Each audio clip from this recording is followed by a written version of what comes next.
boa noite. Que Jesus nos ampare. Alguém já respondeu, bom som. Então podemos seguir. Maravilha, então, gente. Então nós podemos começar mais um culto do Evangelho no Lar. O som tá legal, maravilha.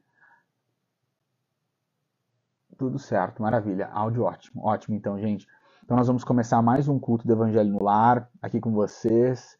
Boa noite, acabei de ver que Cecília entrou aí. Boa noite, gente. Nós estamos hoje no Evangelho número 43, a gente acha. Se nós estivermos errados, por favor, nos corrijam. A gente não olhou antes de iniciar. Nós estamos iniciando hoje as instruções dos Espíritos do capítulo 13. Nós já estamos no capítulo 13 há algumas semanas e hoje nós entramos finalmente nas instruções dos Espíritos. Para quem está acompanhando conosco e para quem está chegando, nós estamos passando pelo texto do Evangelho segundo o Espiritismo de forma sequencial, com muita simplicidade. Nós passaremos hoje pela instrução da irmã Rosália, né, que foi dada em Paris, 1860. E depois a gente, acho que dá para fazer essa da irmã Rosália, né, e a gente está no item a caridade material e a caridade moral. Antes de nós iniciarmos, quero saber se tem mais alguma coisa a dizer. Então, antes de nós iniciarmos, pessoal, vou fazer uma prece para nós nos acalmarmos, para nós entrarmos no foco, todo mundo junto aqui. E, com a graça de Jesus, sorvermos aí o que a espiritualidade tem para trazer para a gente. Nosso Deus, nosso Pai, de infinito amor, de infinita misericórdia, de infinita justiça, inteligência suprema, causa primária de todas as coisas. Em nome de Jesus, o nosso divino amigo, o nosso Senhor, Salvador e Redentor, o Príncipe da Paz, a luz do mundo, o Cordeiro Santo, o Cordeiro de Deus, o amado das nossas almas, nós todos nos reunimos aqui na noite de hoje, com o principal objetivo de te agradecer, Jesus, por todas as bênçãos que nós temos recebido do teu coração bondoso e magnânimo. Nós queremos te agradecer, Mestre, pelas oportunidades concedidas para a nossa evolução nessa encarnação. Nós queremos te agradecer por todos os talentos materiais e imateriais que o Senhor nos tem concedido, que o seu coração tem confiado a nós, para que nós sejamos capazes de render os frutos necessários do reino de Deus na nossa jornada aqui na Terra. Te agradecemos, Jesus, porque a nossa esperança está fincada no teu santo nome. Te agradecemos, Mestre, porque nas nossas noites mais sombrias e escuras, o Senhor é o farol que nos mostra o caminho a seguir. Te agradecemos, Jesus, porque nos teus braços é o nosso principal e maior descanso. Te agradecemos, Jesus, porque as nossas almas soluçam quando os nossos olhos encontram os teus olhos. Te agradecemos, Jesus, porque, apesar da dureza dos nossos espíritos, o Senhor não tem escondido a tua face linda. E te agradecemos sempre, Mestre, porque, apesar da nossa falta de merecimento, nós sabemos que as nossas orações têm sido ouvidas e que nós temos recebido a resposta certeira que vem do teu coração amoroso, trazendo às nossas vidas aquilo de que os nossos espíritos mais precisam e verdadeiramente necessitam. Nós queremos, Jesus, pedir para que todo depósito de confiança teu em nosso favor se transforme nas bênçãos que nós precisamos, enquanto cristãos, representar aqui na Terra.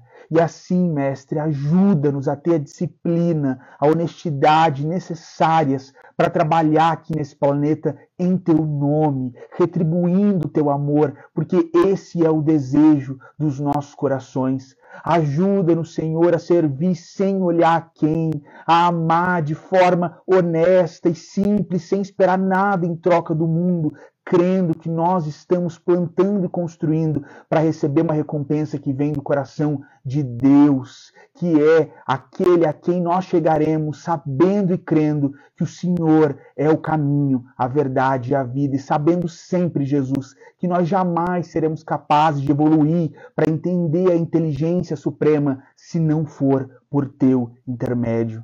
Ajuda-nos sempre, Mestre. Esteja presente nos nossos dias e permita que os nossos espíritos, ainda tão rebeldes, sejam capazes de registrar a presença do Teu Santo Espírito. Mais uma vez, Jesus, nós pedimos para que o Senhor esteja aqui conosco neste Evangelho, para que os nossos corações sintam a Tua luz, o Teu amor, o Teu conforto, a Tua presença santa. E sempre, Jesus, pedimos para que nós sejamos capazes de Te amar a cada dia um pouquinho mais e retribuir todo o amor, sendo aqui na terra representantes do Teu nome e trabalhando sempre em Teu favor. Ajuda-nos, Mestre.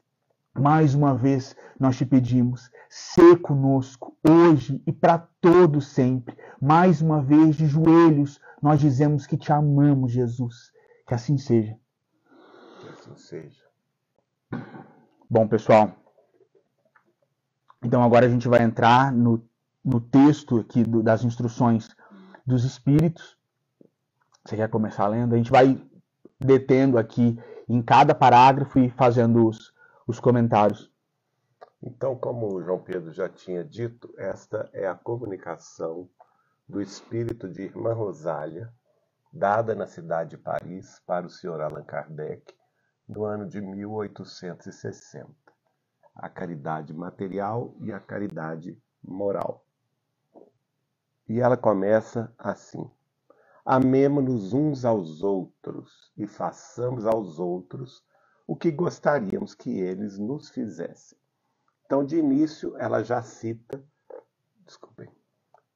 dois trechos do próprio Evangelho de Jesus, né? Duas falas, que nós devemos nos amar uns aos outros, tanto quanto Ele nos amou, quanto nós amamos a nós mesmos. Amar ao próximo como a nós mesmos. Em outra passagem, ele cita a regra áurea, a regra de ouro do cristianismo, que ele estava trazendo para nós, que é que nós devemos fazer aos outros aquilo que desejamos que os outros nos façam. Mateus 7,12. Mateus 7,12. E ela então, comentando esses dois trechos, que ela uniu num só, ela diz: toda a religião, toda a moral se acham encerradas nesses dois preceitos. Se fossem observados na terra, todos seríeis perfeitos, nada de ódios, nem de ressentimentos. Direi ainda, nada de pobreza, porque do supérfluo da mesa de cada rico, muitos pobres se alimentariam, e não mais veríeis nos quarteirões sombrios, onde habitei durante a minha última encarnação, pobres mulheres arrastando consigo miseráveis crianças a quem tudo faltava. Então, aqui ela diz que esses dois preceitos de Jesus, o de nos amar uns aos outros como Ele nos amou, o de nós aprendermos a amar os semelhantes como amamos a nós mesmos, unidos ao preceito da regra áurea, de fazer aos outros aquilo que gostaríamos se nos fizessem, resume, na opinião do espírito de Irmã Rosália, toda a religião, toda a moral. Elas se encerram nesses dois preceitos. Isso significa que é o objetivo máximo de toda religião, que nós alcancemos aqui esses patamares evolutivos de automaticamente amarmos uns aos outros, como Jesus nos amou, amando o semelhante como nós amamos a nós mesmos, e fazendo aquilo que nós gostaríamos que todos nos fizessem, nós vamos executar este mandamento perante todos os outros que nos rodeiam. E ela diz ainda o seguinte: se o mundo seguisse a orientação de Jesus há 2000 anos, nós já seríamos perfeitos, vejam bem. Nós não estaríamos na posição de mundo de expiação de provas. Provavelmente já teríamos passado outra transição planetária para mundos felizes e já estaríamos nos aproximando da condição de mundo perfeito, que é aquele onde não mais existem ódios, dissensões, ressentimentos, mágoas, crimes, invejas, vaidades, orgulhos, né? Egoísmo de toda a natureza, porque tudo isso já foi superado pelo amai-vos uns aos outros, como Jesus nos amou. Também as questões sociais já teriam de há muito sido resolvidas, não mais as disparidades entre as regiões de um mesmo país, entre as diversas classes sociais, entre os diversos países, né?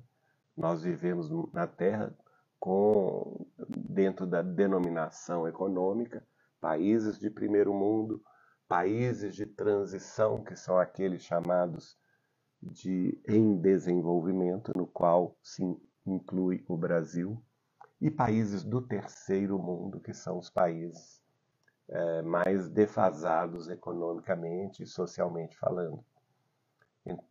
Enquanto nós temos países super ricos, com populações alcançando níveis de renda acima de 100 mil dólares anuais por pessoa, vejam bem, nós temos nos países do primeiro mundo esse tipo de renda, né? Se não me engano, hoje os países mais que têm alcançado os mais altos índices de renda são a Irlanda, a Suíça e na Ásia, Singapura. Enquanto isso, países da condição mediana, como o Brasil, considerados em desenvolvimento, né? Nós temos aí Brasil, México, Argentina, África do Sul. Só um minuto, porque o pessoal está reclamando muito do som. Tô lendo. Gente, eu acho que o problema é o carregador, mas eu quero saber se vocês estão conseguindo ouvir a live. Se algum microfone está melhor, o meu e do Geraldinho, ambos estão ruins, porque a gente precisou colocar um cabo a mais para carregar o celular. Ah, caiu ali. Caiu o quê? O cabo. Não é isso não. Não, o problema é... Se vocês puderem dar uma resposta mais específica, que vocês estão falando que o som está estranho, mas vocês estão conseguindo ouvir? Tem gente que está falando ouço bem ambos. Então vamos seguir. Parece que a Cecília falou que o meu microfone está melhor. Ela falou, agora melhorou. Olha aqui o meu. Mas o microfone de Geraldinho também está ligado. Bom, agora, tem gente falando que o som está perfeito. Bom, gente, então a gente vai seguir. O de Geraldinho está baixo, mas está ligado o microfone dele. Mas minha voz é mais baixa, gente, do que a do João Pedro. Vocês têm que relativizar isso. Mas tem gente falando som ok dos dois. Tá bom. Além do que eu estou um pouco mais rouco também, né? Então vamos seguindo esse raciocínio. Melhorou agora, então vamos lá. Nós temos países com renda muito alta per capita por pessoa. Temos países como o Brasil, como eu estava citando, países chamados em desenvolvimento, como é o Brasil, a Argentina, o México, a África do Sul, a China, a própria Rússia. E esses países, a renda varia aí entre 7 mil dólares anuais até 20 mil dólares anuais. A Índia também é um grande país em desenvolvimento.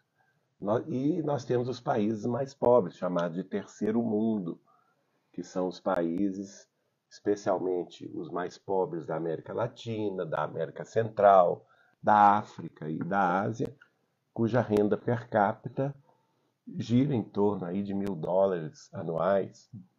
Então essas disparidades, num mundo perfeito, não existem mais, porque todos já compreenderam as suas responsabilidades globais e se ajudam mutuamente para que todos possam ter acesso livre à educação, à cultura, aos estudos e à capacidade também inventiva, não é? Através da ciência, a capacidade inventiva através da literatura, através mesmo das artes, em todas as disciplinas científicas. E o mesmo acontece nas disparidades entre estados de países grandes, como o Brasil, os Estados Unidos da América do Norte, o Canadá, a Austrália, a China. Nós sabemos que os nossos grandes países não são equânimes em suas diversas regiões. Nós temos regiões no Brasil, nos Estados Unidos, na China, na Austrália, que podem se comparar a países de primeiro mundo, como eu citei aqui, não é? Tem renda per capita como a Irlanda, como a Suíça, como a Dinamarca, como a Singapura. E no mesmo país nós temos aqueles mais pobres, aqueles estados mais pobres, que se comparam a rendas per capita da África e de países muito pobres da América Latina e da Ásia. Então essas disparidades intra-países, no próprio Estados Unidos da América do Norte, existe essas disparidades. Você tem estados muito ricos, feito o estado de Nova York, o estado da Flórida, o estado do Texas, o estado de Illinois, o estado da Califórnia, e tem estados bem pobrezinhos, como os estados do meio oeste. Estados como Missouri, por exemplo, um estado pobrezinho em relação aos demais. O mesmo acontece no Canadá, na China. Você tem regiões da China super ricas, como as regiões de Hong Kong, de Xangai, de Pequim, e outras muito, muito pobres, como as regiões interiores da China. Então, essas questões que vão ser relativas à pobreza e à riqueza das famílias, das regiões, das micro-regiões, dos estados e das nações, vão deixar de existir quando todos se preocuparem em dividir o supérfluo que lhes sobra com aqueles que mais necessidade material têm. É por isso que a irmã Rosália, falando que como religiosa, tudo indica que ela foi uma freira católica, e que trabalhou muito em prol da pobreza, ela mesma diz: não mais veremos nos quarteirões sombrios onde habitei durante a minha última encarnação pobres mulheres arrastando consigo miseráveis crianças, a quem tudo faltava. Ela trabalhou junto às famílias muito miseráveis, provavelmente na própria França, da época de Allan Kardec. Pessoal, um ponto muito interessante do início da mensagem aqui do Espírito de Rosália é que quando a gente revisita, né, o Evangelho, a gente tem nos Evangelhos, nos relatos evangélicos, Jesus trazendo essa informação para a gente, lá em Mateus 22, em Lucas 10 e em Mateus também, no capítulo 7, quando ele traz a regra áurea, né, quando Jesus fala: ama teu Deus sobre todas as coisas, ama o próximo como a ti mesmo. Nisso se resumem o Cristo falando toda a lei e todos os profetas, fazendo uma referência para aquelas pessoas, especialmente para os mestres da lei que estavam indagando o Cristo, como a gente vê lá nos relatos de Mateus e de Lucas, fazendo uma referência a tudo aquilo que a gente tinha de ensinamento no Velho Testamento. Então, de Gênesis até Malaquias, e principalmente, né, naquela parte mais, digamos assim, legislativa mesmo de Êxodo, de Números, e nos profetas, a partir do profeta Isaías, toda essa disposição de normas e de leis, o Cristo vem e fala que tudo isso se resume a amar a Deus sobre todas as coisas e amar ao próximo, né, como nós nos amamos. E é muito interessante porque o Espírito de Rosalia vem e fala que toda religião, toda a moral se acham encerradas nesses dois preceitos. Então a gente tem um espírito dando uma mensagem no século XIX e aí trazendo essa ideia de religião em vista já, né, no século XIX das múltiplas escolas religiosas que nós já tínhamos no mundo, e ao mesmo tempo trazendo a palavra moral, que é esse conjunto aí de tradições, esse conjunto de elementos que geram os juízos de valor que as determinadas sociedades, né, e respectivas sociedades apresentam, esse arcabouço de conhecimento que regula a vida das pessoas, que a gente entende como moral. Então ela fala religião e moral. Olha a força do que essa irmã está trazendo para a gente. Religião e moral se resumem a amar a Deus sobre todas as coisas e amar ao próximo como nós nos amamos. E aí ela desdobra a mensagem, como o Geraldinho disse, explicando para a gente que quando nós agirmos dessa forma, a gente entra, né, num estado de coisas muito mais feliz, porque então nós passaremos esse estágio da humanidade de egoísmo, de usura, de orgulho, de avareza, né, de sensualidade, porque nós entenderemos, enfim, qual é o nosso objetivo enquanto filhos de Deus. Muito bonito, e a gente precisa prestar atenção no que o Cristo disse e como esse Espírito traz uma abordagem ainda mais ampla do que Jesus falou para todos nós. Muito, muito interessante. Então ela prossegue, dizendo no próximo parágrafo: ricos, pensai nisto um pouco, auxiliai os infelizes o melhor que puderdes. Dai para que Deus um dia vos retribua o bem que houverdes feito, para que encontreis ao sair do vosso envoltório terreno um cortejo de espíritos agradecidos, que vos receberão no limiar de um mundo mais feliz. Aqui tem uma observação que eu gostaria de colocar, que quando ela diz auxiliai os infelizes o melhor que puderdes, nós temos que refletir muito nisso, porque uma coisa é a caridade que distribui bens materiais e não dá dignidade à pessoa humana. Exatamente. Ela é necessária. O próprio Chico Xavier, uma vez, nós ouvimos ele dizer, numa entrevista, ele estava sendo entrevistado em Uberaba, sobre exatamente essa questão de que se criticavam os espíritas cristãos naquela época, porque na década de 80, os centros espíritas cristãos eram os que mais trabalhavam em prol da distribuição de cestas básicas, de alimentos, de recursos materiais aos mais pobres. E havia uma crítica social naquela época dizendo que isso era assistencialismo e que o assistencialismo por si só pode ser negativo, como de fato é, não é? Hoje em dia a gente vê, se o governo dá uma cesta básica ou uma bolsa, seja lá o que for, mas não provê a pessoa de meios de se sustentar pela educação, pela profissionalização, pelo alcance de propriedades de tecnologia, de intelectivas, de capacidades, né? Se ele não capacita o cidadão se torna aquela pessoa que vai estar sempre dependente de uma doação alheia, né? E era, naquela época, o que se criticavam os espíritas a esse respeito, que havia muitos serviços de distribuições e poucas atividades de educação e cultura.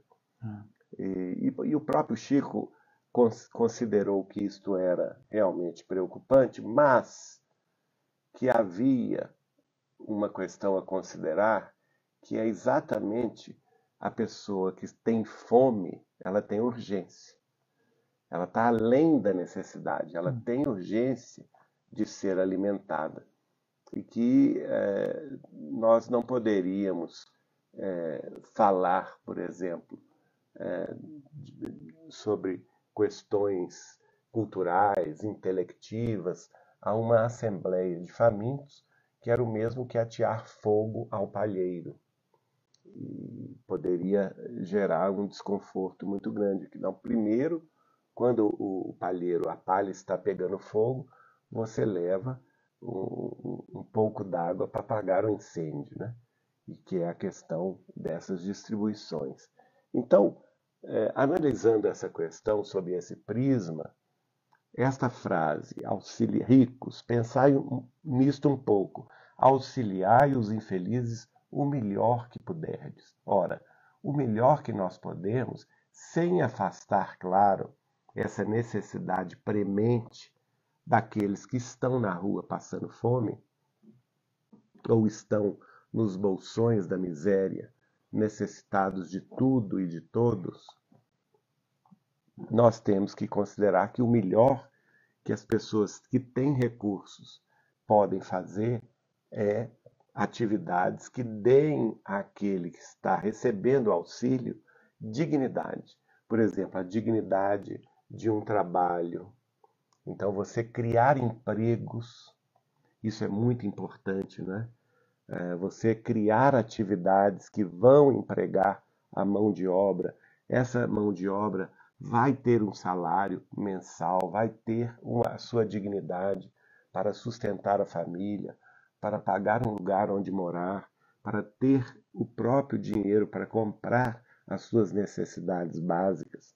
Então, este bem é preferível àquele outro, né? Se eu posso gerar emprego, se eu posso gerar atividades produtivas que vão desenvolver a sociedade como um todo, e é por isso que nós temos que pensar que quanto mais livre economicamente é uma sociedade, mais próspera ela se torna, porque os indivíduos, todos eles, são diferentes entre si, mas eles podem aplicar os seus conhecimentos, a sua cultura, o seu intelecto, a sua inventividade na produção de novos trabalhos, de novas empresas, de uma produtividade que vai ser aumentada ao longo do tempo, empregando mais gente, dando mais renda à população e por conseguinte,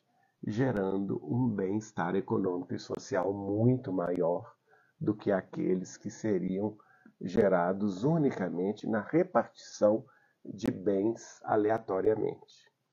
Então, essa é uma questão. A questão seguinte, que eu vou deixar para o João Pedro comentar, é a questão da vida futura, que ela passa a dizer a partir da frase: dai, para que Deus um dia vos retribua o bem que houverdes feito. Pessoal, eu acho muito interessante que a gente está percebendo que o espírito de Rosália está trazendo muito do que Jesus falou.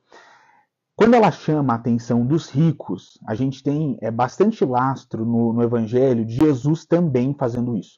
No Evangelho de Lucas, a gente tem a parábola do administrador infiel, que foi um homem que estava roubando do seu senhor, ele era o administrador, estava roubando, e Jesus conta pra gente que quando ele foi pego naquela atitude equivocada, inapropriada, o que ele fez? Ele pensou assim: eu não tenho força para trabalhar no solo, eu não aguento o sol.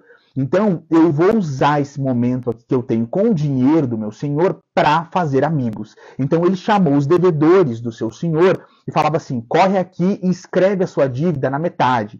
Então, se alguém devia, por exemplo, 100 tonéis de trigo, ele falava: senta aqui e escreve 50.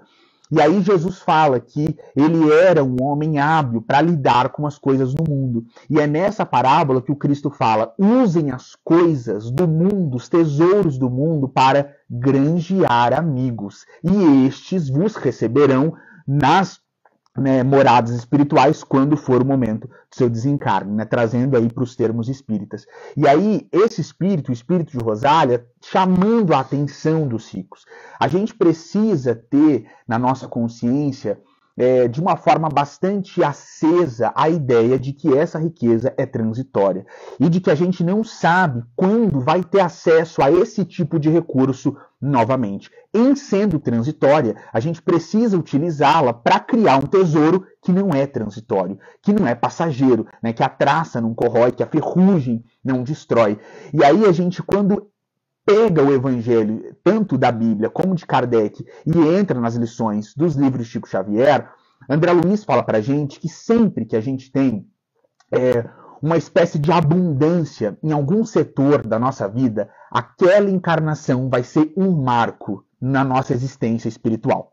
Então, uma pessoa que recebeu muito dinheiro, com toda certeza, aquele momento em que ela tinha grandes possibilidades, vai ser um marco, vai ser, como a gente fala na literatura, vai ser uma bifurcação dentro da narrativa, admitindo que a nossa vida verdadeira é a vida espiritual. Então, quando alguém que recebe muitos recursos não dá conta de retribuir a Deus aquilo que recebeu, com certeza o problema de consciência vai ser muito grande. E a riqueza, a gente tem a informação pelo livro dos Espíritos, é uma prova tão difícil quanto a pobreza. A gente tem essa explicação da equivalência de dificuldade entre lidar com a miséria e lidar com a abundância pelos espíritos superiores a Kardec. Então, quando ela fala, dai para que Deus um dia vos retribua, né, o bem que houverdes feito, a gente precisa entender que esse tesouro transitório é uma possibilidade maravilhosa para construir um tesouro que não é transitório, um tesouro do espírito. E aí, quando a gente entra nessa questão das alegrias materiais que o tesouro mundano pode trazer em detrimento da felicidade do espírito, Kardec explica pra gente que a gente pode sim ser alegre com as coisas materiais, só que a alegria é passageira. A felicidade não. Felicidade, ela é conquista do espírito. Quando a gente conquista a felicidade, nada abala. Então, se você trabalha com a sua riqueza para construir a felicidade do espírito, você pode voltar miserável na próxima encarnação, mas não infeliz, porque você já tem aquela felicidade que nada abala, porque, como os espíritos nos explicam no livro dos Espíritos, o nosso progresso é a lei de Deus e a gente não retroage. E essa é a chave que Kardec traz para a gente no livro O Céu e o Inferno, que é o quarto da codificação, para nós entendermos o quão nós devemos buscar a felicidade, sendo atributo do Espírito e crendo que nada nem ninguém pode abalar essa felicidade, que é o grande tesouro atrás do qual nós todos que estamos encarnados aqui na Terra estamos correndo. E esse ponto aqui que ela fala, não é? Se nós utilizarmos esses recursos da riqueza que nos sobra para auxiliar os mais infelizes, no mundo espiritual, ao deixarmos o corpo físico aqui na Terra, ela diz, um cortejo de espíritos agradecidos vos receberão no limiar de um mundo mais feliz.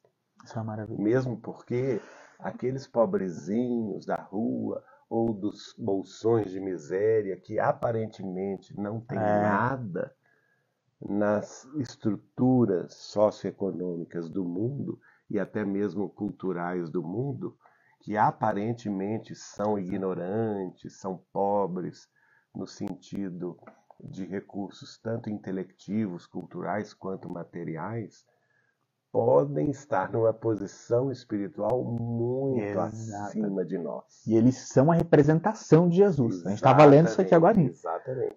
Então, aquilo, por isso que Jesus diz, né? Aquilo que fizerdes a um desses pequeninos, a mim o fizerdes. Exatamente. Então, quem sabe esses espíritos muito iluminados que habitam nesses locais até para a própria sublimação espiritual, né, estarão numa posição de nos resgatar. Exatamente. Com piedade, com misericórdia, lembrando o pequeno bem que nós lhes fizemos Exatamente. nesta encarnação. Por isso ela completa no parágrafo seguinte: se pudesseis saber a alegria Olha aí. que experimentei ao encontrar no além aquele a quem pude servir na minha última existência. Olha só. Não é? E aí ela vai concluir nos outros parágrafos. Quer dizer, ela chega no mundo espiritual, ela serviu como uma irmã de caridade, junto aos bolsões de miséria da França do século XIX, e quando desencarnou, encontrou espíritos iluminadíssimos que ela tinha servido e que vieram buscá-la radiosamente iluminados. Eu acho que isso a gente até comentou também sobre isso há alguns dias, mas acho que foi lá na casa do Chico, quando Paulo está naquele momento difícil ali, né, da peregrinação, né, tanto trabalho, tanta pedrada, tanta dificuldade, e aí João Evangelista, né, maravilhoso, senta do lado dele e fala: Paulo, né, a felicidade que o justo ao lado daqueles que ama vai experimentar no mundo espiritual é uma felicidade indizível aqui na Terra. Então, imagina a coisa mais linda de nós, né? Quando a gente faz isso, né? Quando nós fazemos isso de forma honesta e sem atacar, como o Geraldinho colocou, a dignidade do outro, ajudamos certas pessoas aqui e no plano espiritual a gente é recebido por elas, né? Essa gratidão, essa alegria, né, profunda, enfim, esse banquete espiritual a que todos nós podemos ter acesso se a gente seguir esse melhor caminho. Agora, o próximo parágrafo é contigo. Quer que eu leia? Só deixar ele virado assim, que eu acho que... Então, o Espírito continua no texto. Amai, portanto, o vosso próximo, amai-o como a vós mesmos, pois já sabeis agora que repelindo o infeliz, estareis, talvez, afastando de vós um irmão, um pai, um amigo, que repelis para longe de vós, e então, qual será o vosso desespero ao reconhecê-lo no mundo dos espíritos? Essa é uma outra questão, né, gente? Quando a gente age aqui no afã, né, no calor das emoções, né, regados aí pelo materialismo que escurece as nossas visões espirituais, a gente pode de fato estar indo contra, estar fazendo mal a uma pessoa que foi muito querida aos nossos corações. E isso, evidentemente, vai aumentar a culpa das nossas consciências e vai aumentar a dificuldade de reequilibrarmos as nossas consciências na nossa tarefa, que é própria, intransferível, individual, de redenção espiritual. Então, o melhor é nós trabalharmos aqui, como a gente sempre pede para Jesus, sem olhar quem, pedindo a Jesus forças para agir dessa forma, porque se a gente escolhe o outro caminho, que é esse caminho seletivo, que é esse caminho de querer na nossa mesa o mais bonito, mais rico, que tem uma posição melhor, a gente pode estar escolhendo aqueles que nos fizeram muito mal ou que nem têm uma relação espiritual mais capilarizada conosco, em detrimento de pessoas que foram mães, pais, irmãos e principalmente de pessoas que nos ajudaram bastante em outras oportunidades de reencarnações anteriores. E isso, com toda certeza, quando nós desencarnarmos, vai ser um grande peso para as nossas consciências e um grande problema que a gente vai precisar resolver. Agora ela vai passar para outra caridade. Até agora ela citou a caridade material. E no parágrafo seguinte ela vai abordar a questão da caridade moral. Vejamos o que ela diz. Desejo que compreendais bem o que seja a caridade moral, que todos podem praticar, que nada custa do ponto de vista material e que, no entanto, é a mais difícil de praticar. É afirmação categórica. Olha, uma afirmação categórica. Ela está dizendo para nós que a primeira caridade, a caridade material, é a mais fácil de se dar, porque geralmente a gente dispõe daquilo que nos sobra, não é? Daquele recurso que temos em abundância, seja intelectivo, cultural, tempo, seja também saúde, seja disposição, seja também recursos materiais, né? E aí, isso é fácil, porque basta você se organizar um dia na semana, 2 dias, 3 dias, e você estará distribuindo-os materialmente falando. Do ponto de vista moral, que nada custa essa caridade, que não precisa de recursos materiais no sentido monetários, né? Não precisa de você despender nenhum dinheiro, ela é mais importante porque todos podem fazê-la, até o miserável pode fazê-la, veja bem. Até aquele que está numa situação material bem precária, ele pode ser mais caridoso do que nós, se ele tem no seu objetivo de vida praticar a caridade moral, mas, ao mesmo tempo, ela é a mais difícil de se praticar. E ela explica por quê. A caridade moral consiste em vos suportardes uns aos outros, e é o que menos fazeis nesse mundo inferior, onde no momento vos achais encarnados. Crede-me que há grande mérito em um homem saber calar-se, para deixar falar outro mais tolo do que ele. É um gênero de caridade isso. Saber ser surdo quando uma palavra zombeteira escapa de uma boca habituada a escarnecer. Não ver o sorriso de desdém com que vos recebem pessoas que, muitas vezes erradamente, se julgam acima de vós, quando na vida espiritual, a única real, estão, não raro, muito abaixo. Eis aí o merecimento. Não do ponto de vista da humildade, mas do da caridade. Porque não dar atenção ao mal proceder alheio é caridade moral. Puxa vida, essa aqui foi muito interessante a gente aprender com ela, né? É um gênero de caridade a gente fingir que não viu o mal proceder dos nossos irmãos. É um gênero de caridade você calar diante da ofensa, ou diante de alguém que está desfilando o seu orgulho, a sua vaidade na fala dos conhecimentos superiores. Como ela diz aqui, deixa falar o outro mais tolo do que você mesmo. Né? É um gênero de caridade ficar surdo diante da palavra zombeteira, do escarnecimento, da zombeteria. É também um gênero de caridade não ver o orgulho que se expressa num sorriso de desdém dos grandes, entre aspas, deste mundo terreno, né? Porque as potestades do mundo nada são perante Deus, perante as potestades celestes. A hierarquia espiritual é muito diferente da hierarquia do mundo terrestre, da hierarquia material. Então, toda vez que, do ponto de vista da caridade, não da humildade, a gente calar diante desse tipo de procedimento infeliz dos nossos irmãos,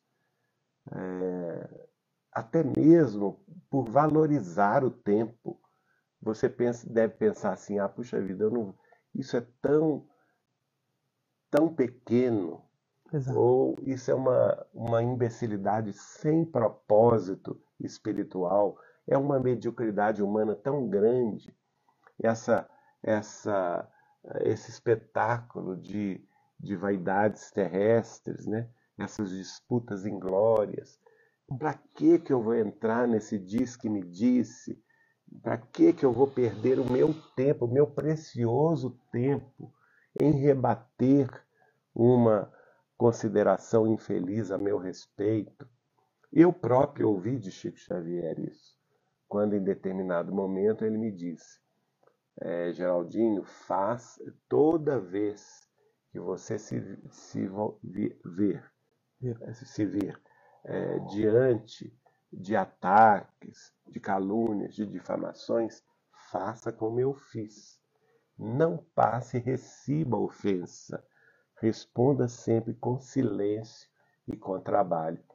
Então, o ensinamento de Chico Xavier está exatamente dentro deste parágrafo da irmã Rosália para Allan Kardec, que nós devemos sempre, diante do escarnecimento, da calúnia, da ofensa, da difamação, responder com silêncio e com trabalho. Deixe o tolo falar. Deixe o bobo da corte espumar de raiva, ou então rir-se de sua suposta superioridade, porque na realidade tudo que diz respeito ao materialismo terrestre, as posições transitórias da Terra passarão. Nada é permanente aqui na Terra, neste sentido.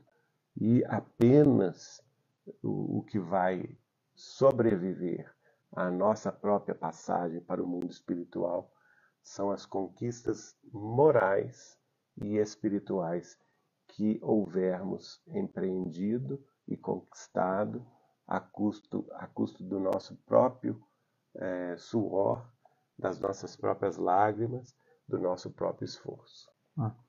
Pessoal, quando o Geraldinho estava lendo, né, e trazendo esses comentários, a gente, quando se depara com esse tipo de proceder, se lembra justamente desses grandes espíritos, né, como é o caso do Chico. Esses espíritos, eles estão num outro tipo de entendimento. Eles estão num patamar de visão mais ampla que a gente, que ainda está muito circunscrito ao planeta Terra, não compreende. Então, quando alguém pensa que está dominando aqui no planeta Terra, que entendeu demais, que sabe demais, que já conquistou muita coisa, dentro dessa visão tão limitada, materialista, e aí começa a humilhar os outros, né? Começa a querer desmerecer outra pessoa, começa a querer colocar todo mundo na posição de subalterno, né? E fica muito irado, fica muito orgulhoso, fica muito vaidoso, fica muito egoísta. Esses espíritos que já evoluíram muito mais, esses grandiosos, eles percebem que isso é muito pouco, que ter muito aqui na Terra é ter nada, que saber muito do conhecimento materialista aqui da Terra é saber nada. E a gente já até comentou sobre isso, Chico, né, Kardec, sendo uma das reencarnações de Platão, discípulo de Sócrates, que foi o grande filósofo que dividiu a história da humanidade antes do Cristo, e que traz um ensinamento tão lindo, né, de saber tanto e dizer só sei que nada sei. Esse é o proceder dos grandes espíritos, que entendem que tudo aqui na Terra é muito limitado, que saber muito aqui ainda é saber nada. Então, para esses espíritos, quando eles veem fulano tão materialista, achando que sabe muito, falando mal dos outros, desmerecendo, para eles, essa conduta de olhar e perceber, eu preciso tratar com caridade esse tolo que acha que sabe tanto, mas ainda sabe tão pouco. Para eles, esse proceder ele é mais fácil e mais fluido, porque para nós que estamos numa situação de evolução mais mediana, a vaidade de corrigir o outro, a vontade de colocar o outro no devido lugar, de tentar fazer justiça dentro de uma discussão, ainda urge muito forte nos nossos espíritos. E esses espíritos elevados, que já compreendem Deus, que conseguem ver tudo de uma forma mais ampla, para eles a caridade moral, né, porque a material só pode ser exercida propriamente com a moral, mas para eles a caridade moral ela é muito bem sentida nos seus espíritos, porque a capacidade de perdoar por ficar com pena da mediocridade de alguém que acha que pode tanto aqui na Terra é muito maior do que a capacidade de nós que ainda estamos num nível evolutivo mediano, né, mais medíocre. Então ela continua aqui. Entretanto, essa caridade não deve impedir a outra. Cuidai, sobretudo, de não desprezar o vosso semelhante. Lembrai-vos sem cessar de tudo o que já vos tenho dito, Ao repelirdes um pobre, talvez repilais um espírito que vos foi caro e que se acha momentaneamente em posição inferior à vossa. Encontrei aqui um dos pobres da terra, a quem por felicidade eu puder auxiliar algumas vezes, e ao qual por minha vez tenho agora de implorar auxílio. E é o que a gente fala, né? A gente já comentou esses dias, como a gente precisa do auxílio da espiritualidade superior para praticar a caridade. Porque tudo a gente pode desvirtuar, dada a condição difícil que é estar encarnado aqui na Terra. A gente não pode também assumir uma postura de desprezo pelas pessoas, né? Então, eu que já sou evoluído, que conheço o Espiritismo, que me acho tal, nem vou dar bola para ninguém, eu não vou responder ninguém, eu não vou corrigir ninguém, eu não vou entrar em discussão alguma porque essas pessoas estão muito aquém do meu nível. Essa posição de desprezo, ela é a vaidade. Ela é a vaidade sendo exercida ali e geralmente com uma vontade de que o outro perceba que você o está desprezando, né? Agir ali com um modo superior para que a outra pessoa perceba que ela está aquém, que ela é inferior, que o raciocínio dela é muito tolo. A gente precisa ter empatia e muita sensibilidade e honestidade para perceber quais são as discussões nas quais a gente pode entrar, porque o nosso interlocutor está aberto e está numa posição ali de honestidade, querendo dialogar conosco. Então, quando a gente percebe o cético sistemático, que é o grande orgulhoso aqui na Terra, que não vai mudar de posição, porque ele acaba tendo o orgulho alimentado quando a gente tenta convencê-lo do contrário, Kardec nos diz, nas suas obras básicas, especialmente no início ali do livro dos Espíritos, nos prolegômenos e principalmente no livreto O que é o Espiritismo, que a gente não deve perder tempo com essas pessoas, os céticos sistemáticos, aqueles orgulhosos. Agora, a gente como cristão precisa estar honesto e estar aberto a ter uma conversa com as pessoas nas quais a gente vê ali uma vontade de aprender, uma abertura, né, para aprender coisas novas e nas quais a gente pode plantar uma semente evangélica. No final das contas, razoabilidade e proporcionalidade, como nós já falamos aqui outras vezes, são grandes princípios norteadores da nossa conduta evangélica. E aqui ela vai dar o próprio exemplo dela dentro disso, né? Que ela diz: encontrei aqui um dos pobres da terra, a quem por felicidade eu puder auxiliar algumas vezes, e ao qual por minha vez tenho agora de implorar auxílio. Veja bem, aquele pobrezinho na terra, lá na França, onde que ela ajudou algumas vezes no mundo espiritual, estava muito acima dela. Estava numa condição espiritual gloriosa e ela própria diz, a ele ela tinha de implorar auxílio por sua vez. Então, é aquela questão também que Jesus já havia consignado numa frase, a cada um será dado segundo as próprias obras. Então, ela, como ela foi caridosa, no sentido material e moral aqui na Terra, no mundo espiritual, ela também recebeu essa misericórdia e essa caridade dos espíritos mais avançados. Terminando a mensagem, finalmente, irmã Rosália diz: lembrai-vos de que Jesus disse que todos somos irmãos, e pensai sempre nisso, antes de repelirdes o leproso ou o mendigo. A Deus. Pensai nos que sofrem e orai. Então aqui tem uma receita. A receita de sermos bons cristãos, não é? Lembrando sempre da palavra de Jesus, que aliás está consignada na oração do Pai Nosso. Pai nosso que estás nos céus. Então, quando ele anuncia que o Pai é nosso, ao mesmo tempo ele está anunciando que todos nós somos irmãos. E todos devemos estar na mesma posição de fraternidade e solidariedade que devemos aos nossos irmãos consanguíneos. Então, se nós pensamos nisso, segundo a lembrança da irmã Rosália, nós não iremos repelir o mais pobrezinho, o leproso, que hoje nós chamamos de que tem a hanseníase, ou qualquer outra doença contagiosa, ou qualquer outro mal físico, orgânico ou mesmo mental, porque vamos reconhecê-los como irmãos nossos, necessitados de nossa atenção, de nosso carinho, de nosso cuidado, muito embora também nós não vamos resolver os problemas que são deles. Nós podemos, no máximo, amenizar o sofrimento alheio, né? Jesus é claro a esse respeito.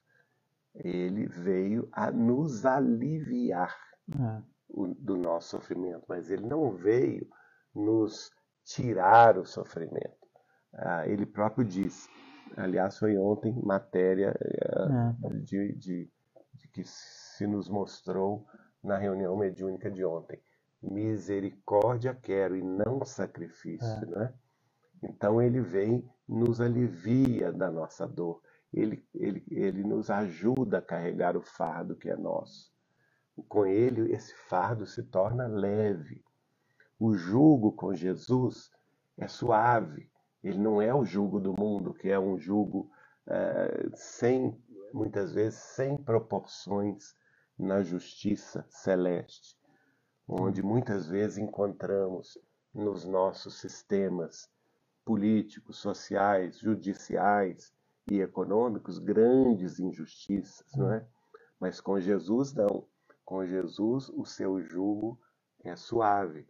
Então nós vamos aprendendo com isso, com o nosso Senhor Jesus Cristo, pensar na nossa condição de fraternidade, filhos que somos do mesmo Pai e, por conseguinte, irmãos uns dos outros, e vamos olhar por aqueles que mais sofrem que nós. Não somente olhar por eles, mas orar, fazer alguma coisa em seu benefício e orar por eles. Só para terminar, pessoal, que eu acho que o Geraldinho disse tudo, lembrar, né, e até a irmã Rosália tocou nesse assunto, que a gente tem essa advertência na questão 642 do Livro dos Espíritos, quando os Espíritos nos dizem que a gente precisa fazer o bem no limite das nossas forças. Então, pensar nisso com muita honestidade, pensar nesse próximo que está sofrendo como uma oportunidade santa de fazer o bem no limite das nossas forças, crendo, né, com a doutrina espírita, que esse é o melhor caminho, sem sombra de dúvidas, para os nossos espíritos que são imortais. A preguiça, a inércia, muitas vezes são terríveis, né, companheiras que param a gente de ir atrás de quem sofre, para acabar voltando para esse lugar do eu estou aqui, e eu que preciso de ajuda, eu que sofro, eu que sou infeliz, eu que sou infeliz, ou tá difícil demais, tá calor demais, né, para sair na rua e fazer alguma coisa. A gente precisa pensar com muita honestidade em tudo isso, porque o caminho está dado, né, há mais de 2000 anos. A gente precisa realmente abraçar tudo isso e mudar as nossas vidas.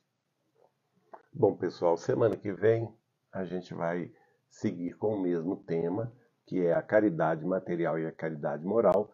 Desta feita, o item 10º, que contém a mensagem dada pelo Espírito Protetor na cidade de Lyon, cidade de nascimento do professor Allan Kardec, nosso professor Rivail, na cidade de Lyon, 1860, quer dizer, no mesmo ano da irmã Rosália, né? Essa mensagem que vamos analisar na semana que vem. A gente agradece a presença de todos e vamos passar agora ao encerramento, não é? Você quer falar mais alguma coisa? Não, mais nada. Só na semana que vem a gente se vê aqui, pessoal. Na quinta-feira que vem, às 8h30. E agora a gente finaliza o culto de hoje com uma prece do Geraldinho. Tá bem. Então vamos aproveitar, minha gente, neste momento, unindo aí várias cidades que estão nos ouvindo neste culto do Evangelho no lar, culto do Evangelho de Jesus, no lar que é o nosso templo da alma, a nossa consciência imortal, este lar que habitamos, portas adentro dos nossos próprios corações, E uma vez que falamos nos desgraçados, nos infelizes do mundo, nos oprimidos de toda espécie, vamos nos lembrar hoje daqueles que passaram pelo problema do autoextermínio e vamos orar por eles, porque certamente eles precisam de nossas orações. Todas as semanas nós devemos dedicar algum tempo em nossas preces, em nossas orações, para pedir por eles. Jesus já nos alertou: pedi e obtereis. Então, nós podemos, em nome de Deus e em nome de Jesus, pedir misericórdia por aqueles que, lamentavelmente, caíram pela dor de apressar a sua partida deste mundo e que muitas vezes se encontram em sofrimentos atrozes no plano espiritual. É para eles que dedicamos essa prece, os melhores sentimentos de refrigério, falando com eles que Maria de Nazaré, nossa Mãe Santíssima, jamais os esqueceu e jamais os esquecerá. Assim também, estamos pedindo licença a Jesus para incluir em nossas preces, na noite de hoje, a todos aqueles que ainda estão encarnados na Terra, que passam pela provação, pela tentação do autoextermínio, para que eles sejam fortalecidos na fé, na coragem de prosseguirem vivendo, vencendo todos os obstáculos terrestres, na certeza de que tudo passa em nome de Deus e que eles têm condição de vencer a tentação do autoextermínio, pedindo forças, pedindo coragem, pedindo determinação, pedindo mais fé e mais esperança, porque tudo o que pedirem, Jesus, em nome de Deus, lhes dará, neste particular. Então é a eles também que endereçamos os nossos pensamentos de refrigério, de alegria, de bom ânimo, de coragem, de compreensão, de paciência e perdão, para que eles vençam a tentação do autoextermínio.